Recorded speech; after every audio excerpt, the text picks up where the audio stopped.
How many of you have a long distance relationship with a friend? It's right after high school and you have to say goodbye to your best friend who's moving across the world to another country. How will you maintain this friendship with the distance?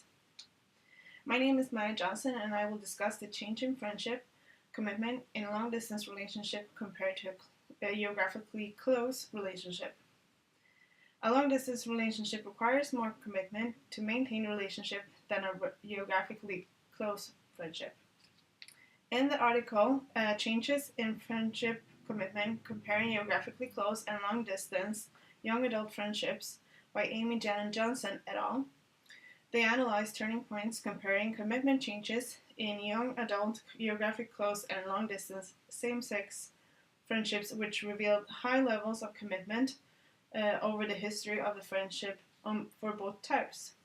Over 80% of those having a long distance friend reported the levels of commitment were currently increasing rather than decreasing. In Chapter 2, Nonverbal Communication, we learned that mediated communication is part verbal and part nonverbal communication. There are different levels of media richness depending on the amount of feedback, number of verbal cues, variety of language, the potential for expressing emotions and feelings. From the lowest to the highest goes messages, to phone calls, and to video chatting. One of their hypotheses in the research article was that geographically close friends report a higher level of commitment than long-distance friends.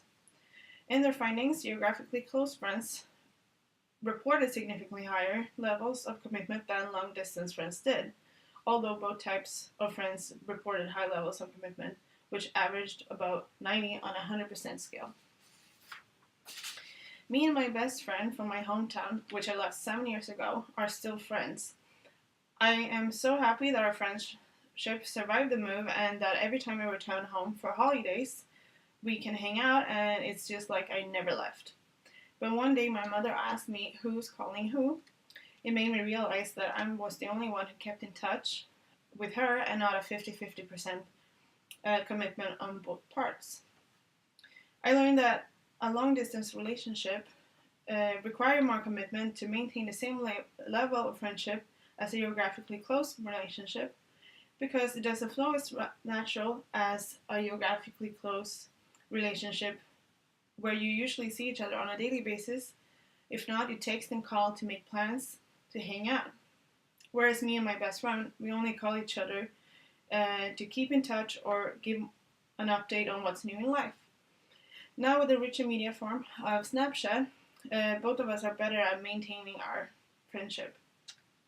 And a long distance relationship do require more commitment than a geographically close friendship because you don't see each other on a daily basis, and therefore you need to actively keep in touch to maintain the relationship.